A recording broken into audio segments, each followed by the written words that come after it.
I was 5 months pregnant, and the pregnancy wasn't stable. I sat alone on a blue plastic chair outside the OBGYN clinic, clutching the ultrasound report I'd just been handed. On the paper was a tiny human-shaped outline. Beside it, the doctor had written in red ink, 20 weeks. Fetal heartbeat weak. Bed rest strongly recommended. You must have someone taking care of you, the female doctor said seriously, pushing her glasses up the bridge of her nose. Where's your husband? He's on a business trip, I replied. When will he be back? In 3 days. The doctor sighed and scribbled in my file. This can't wait. The fetus is very fragile right now. You need constant supervision, and your emotional state must stay completely stable. Come back next week for a follow-up. If there's no improvement, we may need to hospitalize you to protect the pregnancy. I nodded, folded the report, and slipped it into my bag. By the time I walked out of the hospital, it was already dark. The early autumn wind cut through me. I pulled my coat tighter around my slightly rounded belly. The baby was unusually quiet today, maybe exhausted too. My phone vibrated. It was a message from my husband. Daniel Carter, meeting clients tonight. Don't wait up. Go to sleep early. I typed back. The checkup didn't go well. The doctor says I need someone to take care of me. Read. No reply. I stood at the hospital entrance and flagged down a taxi. The driver glanced at me through the rearview mirror. Miss, here for a prenatal checkup by yourself? Yeah, he shook his head. Your husband really shouldn't leave you alone at a time like this. I smiled faintly and said nothing. Neon lights flickered past the window. This city was never short on excitement, it just never belonged to me. When I got home, the apartment was silent. 3,000 square feet. An open-plan luxury condo. Italian designer. Cold tones, marble, glass, metal. When we got married, Daniel had said, I'll give you the best. Now the best felt like a museum after closing hours. I heated a glass of milk and sat on the couch. Scrolling through my phone, a red dot popped up on social media. The first post was from Daniel's assistant, Evan, celebrating an important client's birthday with the boss in Manhattan. This foie gras is unreal. Photo. In the picture, Daniel raised a glass of red wine. His face turned slightly away from the camera. Across from him sat a woman in a white dress. Only half her face showed, but it was enough. I knew her. Sophia Miller. Daniel's childhood sweetheart. The woman saved in his phone for 10 years as Sophie. I scrolled down. Sophia had posted too. Best birthday surprise. He promised he'd spend every birthday with me, and 10 years later, he kept his word. Manhattan, New York. 9 photos. Candlelight dinner. Roses. And one photo of the two of them together, Daniel's arm resting casually on the back of her chair. His smile gentle and familiar. Posted 3 hours ago. Daniel had told me he was in Chicago, over 700 miles from New York. My fingers went cold. Then another post appeared. Sophia again. This time it was gifts. A Hermes bag, a Cartier bracelet, and a handwritten card. I recognized the handwriting instantly. Daniel's. To the most important person. Happy birthday. The most important person. I placed a hand over my belly. The baby stirred lightly, as if sensing my emotions.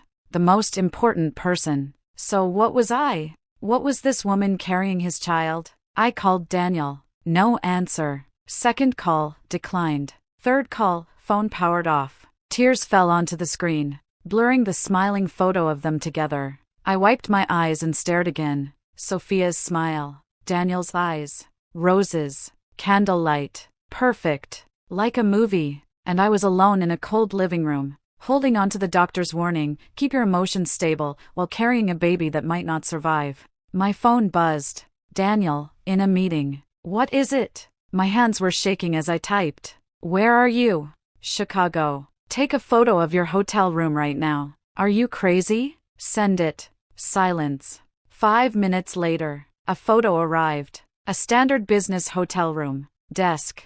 Documents. City lights outside the window, but in the bottom right corner, reflected faintly in the glass, a takeout bag. I zoomed in. A very clear logo. A Michelin 3-star restaurant. In New York. The same restaurant tagged in Sophia's post, 1 block away. I screenshot the image and sent it back. Explain. A long typing indicator. Finally, Sophia just got back to the country. She's emotionally unstable. I was just keeping her company for her birthday. Don't overthink it. My prenatal checkup wasn't good. The doctor said I need bed rest. I need someone with me. Hire a nurse. Use my card. I need you, Emma. He replied sharply. Can you be reasonable? I'm dealing with real work. Real work. Comforting another woman on her birthday was real work.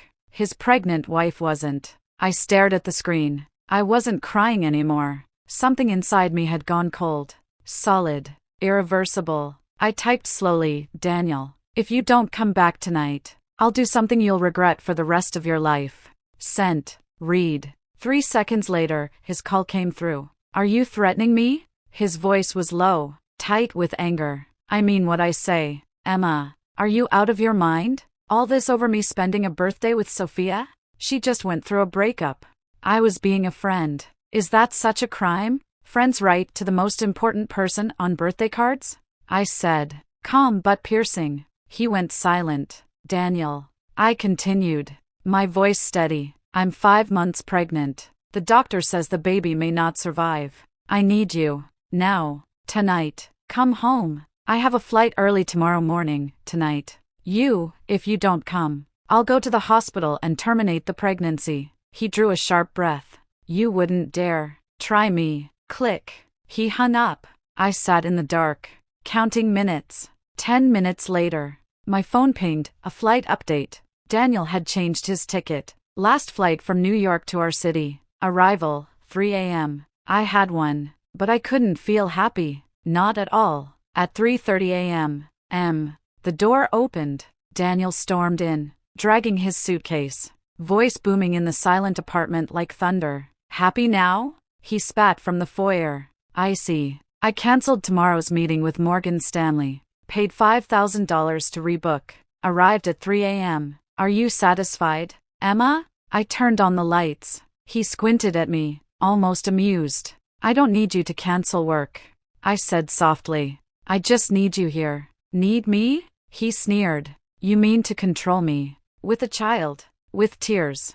With your needs? Emma, after 3 years, aren't you tired of this act? I looked at him, the man I had loved for 5 years. Expensive suit. Hair perfect. Even anger was handsome. No wonder I thought he was my salvation. When I was at the hospital, I said, you were in New York with Sophia. You said she was the most important person. That was just for her to see. He tugged his tie impatiently. She's emotionally unstable. I need to calm her down. Can't you be reasonable? Reasonable? I repeated, and laughed bitterly. Daniel, I'm 5 months pregnant. The baby's heart is weak. I went to the hospital alone. Came home alone. Lived in this huge apartment alone. And you spent a birthday with another woman and call her the most important person. You call that reasonable? He stepped toward me and grabbed my wrist. His grip was painful. I'll say it once more, he said, eyes fixed on mine. Sophia is just a friend. She just got back from abroad. She's alone. I'm the only person she can rely on. Can you have some sympathy? And what about me? I asked, my voice steady. Who cares about this baby that might not survive? His hand recoiled as if burned. The baby, what did the doctor say? He asked. Heartbeat weak. Could miscarry any time. Absolute bed rest required. If you don't come back tonight, I'll go to the hospital and terminate. Silence. The air froze. Say that again, he whispered. I said. I enunciated slowly. If you choose her, I don't want this baby. He raised his hand. I closed my eyes. The slap never landed. I opened my eyes. His hand trembled midair, face contorted with rage. Emma, he said hoarsely, you're the cruelest woman I've ever met. Cruel. I touched my belly, and maybe he was right. I'm going to shower, he muttered, turning to the bedroom. Stop this. I'm tired. Door shut. I stood in the living room, moonlight spilling through the floor-to-ceiling windows. I looked down at my shadow, so small, so frail. The baby kicked hard this time, almost protesting. I whispered, I'm sorry, sweetheart. Mommy doesn't not want you. Mommy just doesn't know what to do. The next morning, my phone vibrated. Not an alarm, a news push notification. Asian woman attacked on Manhattan Street. Suspected mentally unstable assailant. Victim dies on site. Half awake. I clicked. My blood ran cold. The photo was censored, but I recognized the dress, cream-colored. Chanel. The same one Sophia had posted on social media yesterday. The report was brief, early morning. An Asian woman attacked by a mentally ill man. Victim pronounced dead on the way to the hospital. Suspect in custody. Motive unknown. Footage along the street had a technical blackout at the time of the incident. Technical blackout. My hands trembled. The bedroom door burst open. Daniel rushed in, his face pale, bloodshot eyes wide. He'd seen the news too. He grabbed the car keys from the table, then dropped them, pacing like a headless chicken, then finally turned to me. The look in his eyes is one I will never forget. Like I was a murderer. "It's you," he said. "What?" I stammered. "You killed her," he accused, voice shaking. "You forced me to come back last night. She went out alone, and this happened. Emma, it's your fault Sophia is dead." I opened my mouth. Nothing came out. "Speak," he shouted. "What did you say yesterday? Do something you'll regret forever? Now she's dead. Are you happy? Are you proud?" "It wasn't me," I finally whispered. "I don't know anything." "You don't know?" He brandished my phone, showing my message. "Then what does this mean? Something you'll regret forever? Now she's dead, and I regret marrying you, the poison woman." Poison woman. He called me a poison woman. I stared into his eyes, and suddenly, I didn't want to explain anything. What's the use? He had already convicted me. The surgery was the next morning. As the anesthetic went into my vein, I thought, let it end. Everything. The baby, the marriage, the love. Let it all end. I woke up at night, dark, hollow in my stomach. Pain, not sharp, but dull, lingering. The nurse helped me drink water. "Your husband just came by," she said. "Looked at you and left." Honey. She hesitated. "Some things I shouldn't say, but you're young. Life is long. He's not worth it." I knew, but I didn't even have the energy to cry. A month later, my father suffered a sudden heart attack. The hospital called while I was at the grocery store. Surgery required immediately, deposit $300,000. I called Daniel. No answer. His secretary, Mr. Walker, is in a board meeting. I rushed to the office, ignoring the receptionist. Storming into the conference room, everyone looked at me. The attending physician patched the call through on speaker. His voice urgent, patient critical. Immediate surgery required. Family must pay deposit now. I stared at Daniel. 300,000. Now. Daniel closed his folder. To everyone else, 10-minute break. The room emptied, leaving just us. "Isn't there money in the account?" he said casually. "My card's frozen by you." I shot back. "Oh, forgot." He leaned back in his chair. "But why should I give you money?" I froze. "That's my dad, my money, earned by me. Those 3 years. Your father's company survived on my orders. Without me? Bankruptcy long ago. That's marital property." "Marital?" He stood, looming over me. "Emma, don't you get it? Our marriage was a deal. Your father traded resources for me to marry you. I traded the marriage for his resources. Now your father is failing. Our deal is over." I shivered. "Please." My voice trembling. "My father can't wait," he smiled. "Cold, cruel. Beg me. On your knees." I looked into his eyes. Then, I knelt. The conference room floor was freezing, bone-chilling. "Please, Daniel, save my father." He took out his phone, flashed, took a photo. "So obedient," he said. "I'll transfer $200,000. The rest? Figure it out yourself." And he left. I stayed kneeling for a long time. $200,000, not enough. The hospital demanded at least $250,000. My father was transferred to a general ward. Surgery postponed. I spent the night on a hospital bench. At dawn, my father woke. Tubes everywhere. Face pale. Daughter, weak. Barely audible. I grasped his hand. "Dad, I'm here." "Don't," beg him, "Dad, company shares."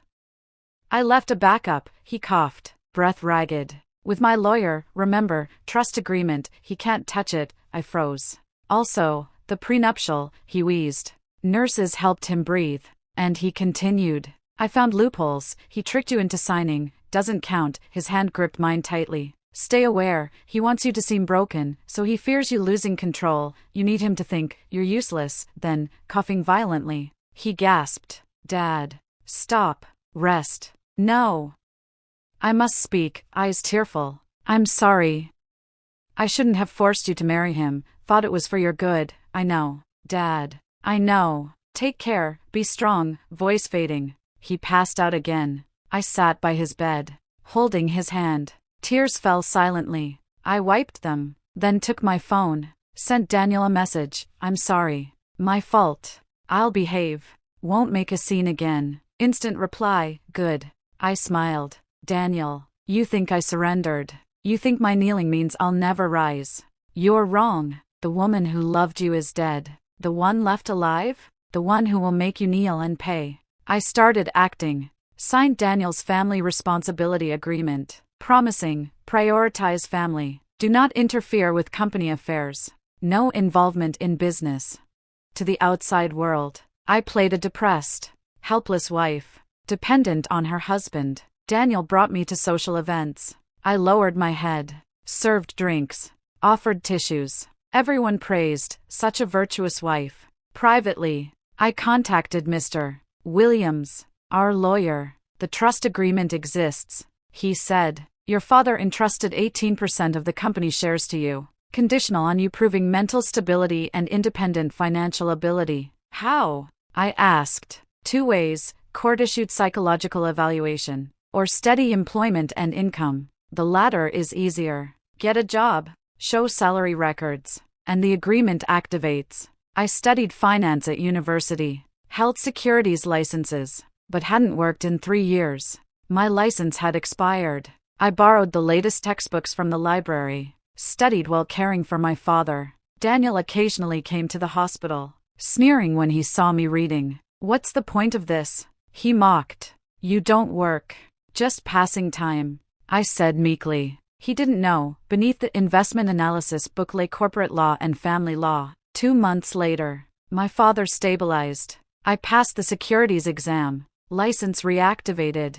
Mr. Williams quietly began activating the trust agreement. Then the private investigator contacted me. Sophia's death has major doubts. The assailant, Zhang Chang, has a 10-year history of mental illness. Stable the last 3 months. Cash found in his home, 500,000 renminbi. Zhang's sister received $100,000 from an offshore shell company. The actual controller, surname Su. Sophia has a cousin, Su Ming, studying in the U.S., who contacted Zhang's sister frequently before the incident. New York street surveillance shows an Asian woman resembling Sophia boarding a black Mercedes 10 minutes before the attack and leaving 5 minutes after. Sophia's body was cremated without DNA verification. Initial conclusion, Sophia may be alive. Death could be a deliberate ruse. I stared at the screen, hands shaking. Not fear, excitement. If Sophia was alive, Daniel's grief, his rage, his accusations, all a joke.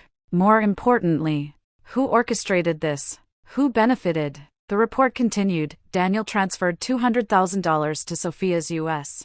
psychologist after her death. His company also made 5 unexplained transfers totaling 5 million renminbi. Investigation ongoing. Enough. I secured the evidence on 3 encrypted cloud drives and deleted all local copies. Then, the act resumed. Daniel relaxed. He even took me to meet important clients, showcasing his happy family. Everyone praised his thoughtfulness. I smiled. Soft, obedient. But inside, countdown. 3 months. At most. 3 months passed. Christmas arrived. The company held a grand annual gala. Daniel insisted I attend, fully dressed to impress. Important announcements tonight, he said. I wore the dress he chose, champagne-colored, long, paired with a diamond necklace. Makeup done meticulously. In the mirror, I looked elegant, composed. Nothing like the broken woman months ago. Emma, you look stunning, whispered the stylist. I smiled. Beauty meant nothing. It couldn't hold hearts. The gala was in a 5-star hotel, bigger than last year. Stars performed. Luxury cars as prizes. Daniel gave a speech on stage, dressed in a sharp suit, glowing under the spotlight like a king. Suddenly, the lights dimmed. A spotlight hit the entrance. The door opened slowly. A woman in a white dress walked in. Long hair, red lips, smile. Gasps filled the room. Sophia, alive. She clicked her heels and walked to the stage like a movie heroine. Spotlight followed her every step. Daniel froze. The microphone dropped with a shrill clatter. Sophia picked it up. Voice sweet, "I'm sorry to worry everyone. I had to disappear for a few months due to dangerous circumstances. But now, the truth will come out. I'm back." She turned to Daniel. Gaze soft, "Thank you, Daniel, for believing in me, supporting me in my darkest moments, and waiting." Then, she looked at me. "And thank you, Emma." She paused. "For being so gracious while I was away, helping to take care of Daniel." Laughter and applause erupted. Daniel finally reacted, walking towards Sophia, holding her hand. "Sophia, really you?" "Yes," she cried. "Sorry for worrying you." They hugged. Applause filled the room. I stood still, holding a glass of champagne, hands steady, not a drop spilled. Sophia let go of Daniel, took the mic again. "While I have your attention, I have another announcement." She turned to me, smiled. "Daniel and I were actually together in college. Some misunderstandings separated us, but he was always in my heart. Now that it's resolved, we've decided to start over." She took Daniel's hand. "Daniel will divorce Emma, then marry me." Thunderous applause. Daniel stood silently, a tacit acknowledgement. All eyes on me. Sympathy, mockery, schadenfreude. I set down my glass and walked out. No one stopped me. As I left, I heard Sophia say from the stage, "Some people are meant to pass through your life. Others are destined." Destined. I smiled. The next day, the company issued an official statement. Due to Emma's personal health and reasons, she will no longer hold any positions in the company or participate in business affairs. My access card deactivated. My office cleared. Rumors spread online. Mental instability. Framing Sophia. Using a child to manipulate marriage. Father's company supported by Daniel. Daniel gave a financial TV interview. Exhausted. "Marriage is between two people. I regret it came to this, but I take responsibility for those I should care for." Reporter, "You mean MS Sophia?" He nodded. "She suffered a lot over the years. I should protect her." At that moment, my father watched TV, suddenly short of breath, face purple. "Dad, Dad." I called an ambulance. On the way, he held my hand silently. Emergency room, resuscitation. When the doctor came out, he shook his head. "Sorry, we did our best." I ran in. My father's breathing had stopped. Eyes open, staring at the ceiling. The nurse whispered, "He kept calling your name until the end, saying don't be afraid. I'm here." I knelt beside him, holding his hand, still warm, but he was gone. I gently closed his eyes. "Dad," I whispered, "I'm not afraid." The funeral reigned. Daniel arrived. With Sophia. She wore black, draped in Daniel's coat, arm in arm like the mistress of the house. "Condolences," she said, eyes triumphant. Daniel looked at the tombstone. "If money is needed for the funeral, let me know." I looked at him. "Dad wanted to see you one last time. Why didn't you?" "I was with Sophia." He frowned. "She just went through so much. Couldn't leave her alone." Sophia tugged him. "Forget it, Daniel. Emma's upset. Let's go." They left in a black Bentley. I stood in the rain, staring at my father's photo. Mr. Williams approached, holding an umbrella, handing me a folder. "Your father left this for you," he said. "Open it after he's gone." Inside, trust activation documents and a handwritten letter. Short note, "Daughter, I'm gone. Don't cry. Take these and rise. Make them kneel." I wiped rain and tears, secured the documents. A week later, I summoned Daniel and Sophia to the top-floor boardroom. "Divorce terms?" Daniel said, impatient. "You already signed the agreement. Not much you can claim." Sophia, beside him, applied lipstick. "Emma, stop. What's left for you? Father gone, child gone, job gone." Sighing quietly, "Keep some face." I turned on the projector. Slide 1. Complete timeline of Daniel celebrating Sophia's birthday in New York, including his fake Chicago trip records. Slide 2. Sophia's death and offshore fund transfers from her cousin-controlled shell company. Slide 3. Bank statements of Zhang Chang's sister, matching the offshore transfer. Slide 4. New York street surveillance showing the woman resembling Sophia getting in and out of a car. Slide 5. Daniel's $200,000 transfer to Sophia's U.S. psychologist after her death. Slide 6. Abnormal corporate fund outflows totaling 8 million renminbi, ending in Sophia's offshore account. Slide 7. Recording transcript of Daniel refusing to pay my father's surgery fees. Dead silence. Sophia pale as paper. Daniel rose. This is fake. I pressed play. Recording. Daniel's voice. $200K not enough? Fine. Kneel and beg me? His voice echoed through the room. He sank back into his chair. You want what? His voice hoarse. I turned off the projector. Looking at them, 3 things. Sophia committed fraud. Faked her death. Manipulated the mentally ill to provide false testimony. I reported it. Daniel embezzled. Diverted company assets. Committed commercial fraud. Evidence submitted to SEC and authorities. Divorce terms, you walk away with nothing. Shares to me, plus $500,000 compensation for emotional damages. Sophia screamed, lies. She's lying. I smiled. Played another recording, Sophia and her cousin planning the ruse. Brother. Received the money? Good. Make her suffer. But leave a way out. Daniel will believe it. He hates his wife now. Sophia collapsed. Daniel's expression shifted from shock to fury. Sophia, you tricked me? It was for us. She grabbed his hand. For us? He pushed her away. You faked your attack. Faked your death. Made me think Emma killed you. Made me hate her. Made me lose my own child. His eyes red. Sophia, how could you be so cruel? Cruel? Sophia stood, pointing at me. She stole you. If her father hadn't forced the marriage, you'd marry her? You said you only loved me. I did say that. But, no buts. Sophia cried. Daniel, I did this for you. For us to be together. I watched the farce, smiling. Your love story, I said, can play out in court. Police arrived immediately. 2 officers, MS. Sophia, you're under investigation for fraud and inciting assault. Come with us. Sophia was led away. Daniel sat, shell-shocked. I collected my things. He called after me, Emma, can we talk? We were married. I turned, Daniel, you know what my father said before he died? He shook his head.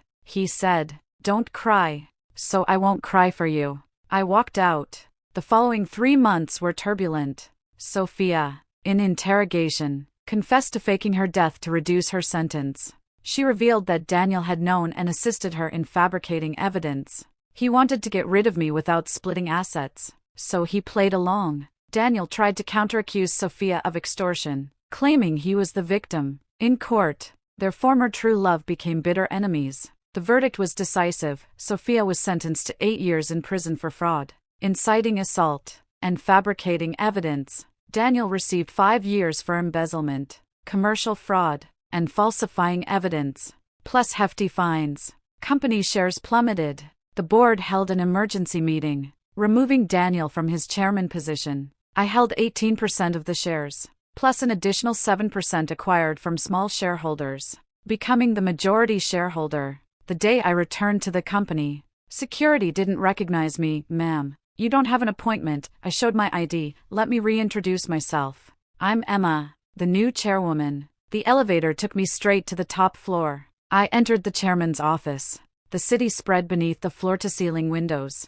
The secretary approached. Chairwoman, the signing ceremony with the fund partners is at 10 a.m. Good. I stood by the window, looking at the city I once thought was cold. Now, it lay beneath me. A month later, I visited Daniel in prison. He had lost weight, wore the prison uniform, eyes cloudy. Emma, he spoke hoarsely through the glass.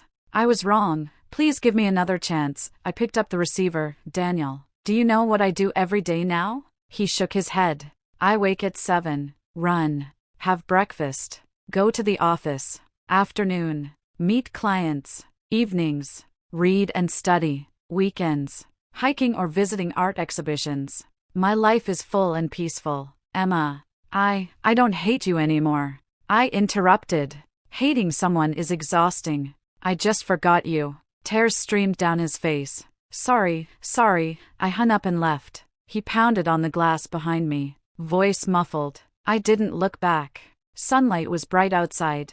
My assistant called, Chairwoman. Will you attend the charity gala this afternoon? Yes. Good. The dress is ready. I got into the car. Back to the office. Chairwoman? Asked the driver. No. I said. To the cemetery. I visited my father's grave. A bouquet of white chrysanthemums I had bought lay there. Dad. I did it.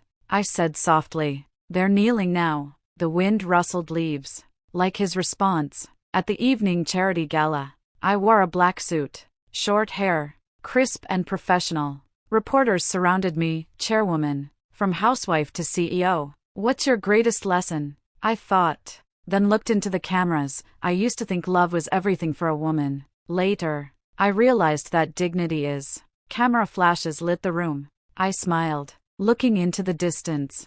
The sky brightened. My new life had begun.